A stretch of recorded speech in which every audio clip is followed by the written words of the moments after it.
વ્યાજખોરો ઉપર સખ્ત પગલાં લેવાનો ગુજરાત રાજ્યના માનનીય નાયબ મુખ્યમંત્રી શ્રી, માનનીય ડીજીપી શ્રીના નિર્દેશ મુજબ અને રાજકોટ રેન્જના ડીઆઈજી શ્રી દિલીપરાય સાહેબના માર્ગદર્શનમાં રાજકોટ ગ્રામ્ય જિલ્લાના સુલતાનપુર પોલીસ સ્ટેશનમાં એક સારી કામગીરી કરવામાં આવી છે, જેમાં ફરિયાદી શ્રી લલિત ઉર્ફે નિલેશ મોહનભાઈ ટારિયા એ મોવિયા ગામના રહેવાસી છે અને એ 44,000 જેટલા રૂપિયા આ કેસમાં જે આરોપી છે એની પાસેથી લીધા અને 20,000 રૂપિયા જેટલા પૈસા વ્યાજમાં ભર્યા પછી એ વ્યાજ નહીં આપી શક્યા, તો વ્યાજખોર જે આરોપીઓ છે એની પાસેથી 3 ગ્રામ સોનું, 340 ગ્રામ ચાંદીનો કડો અને 17 ગ્રામ ચાંદીની લડી, આમ કુલ 1,20,250 રૂપિયાનો માલ પોતાને અહીંયા રાખી લીધો અને આને ધમકી આપીને ત્યાંથી બગાડી દીધો। આ ફરિયાદ જ્યારે સુલતાનપુર પોલીસ સ્ટેશનમાં આવી તો સુલતાનપુર પીઆઈ શ્રી જરાજ ખાચર દ્વારા એનો ગુનો દાખલ કરવામાં આવ્યો, એના આરોપીઓ વિરુદ્ધમાં કાર્યવાહી ચાલુ કરવામાં આવી।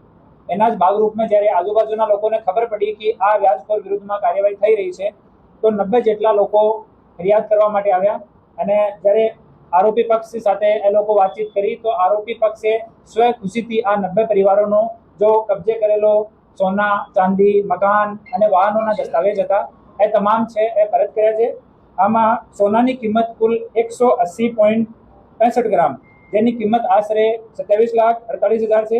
ચાંદીના દાગીનાની કિંમત કુલ વજન 19 કિલો 724 ગ્રામ, જેની કિંમત 49,31,000 રૂપિયા છે અને જમીન, મકાન અને ફ્લેટના દસ્તાવેજો અને વાહનોની આરસી, જેની આશરે કિંમત 29 લાખ રૂપિયા છે અને સહી કરેલા કોરા ચેક છે।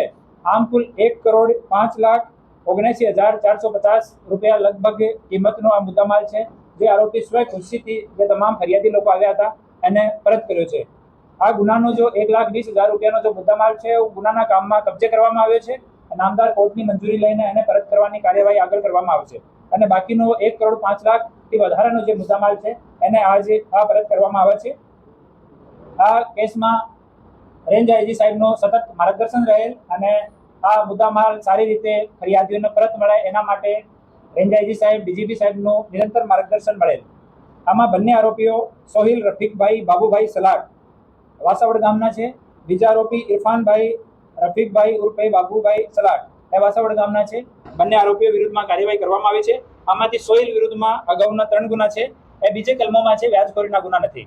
હાલ સુધીમાં રાજકોટ ગ્રામ્ય જિલ્લામાં 2026માં 62 વ્યાજખોરો વિરુદ્ધમાં 62 એફઆઈઆર દાખલ કરવામાં આવી છે, જેમાં 125 જેટલા આરોપીઓ વિરુદ્ધમાં કાર્યવાહી કરવામાં આવી છે। હું આપ મીડિયાના મિત્રોના માધ્યમથી તમામ જાહેર જનતાને અપીલ કરું છું કે કોઈ પણ માણસ વ્યાજખોરીથી પીડિત હોય, વ્યાજખોર કેવો પણ માણસ હોય, તમને કેટલો પ્રભાવશાળી લાગતો હોય, બિલકુલ બી ઝીઝક કર્યા વગર તમે નજીકના પોલીસ સ્ટેશનમાં, ડીવાયએસપી કચેરીમાં, એએસપીની કચેરીમાં, મારી કચેરીમાં આવીને સંપર્ક કરો। 100% અમે લોકો આપની મદદ કરવાના છીએ। આ પ્રેસ નોટમાં અમારો કંટ્રોલ રૂમનો અને અમારા જિલ્લાના તમામ અધિકારીઓનો નંબર છે।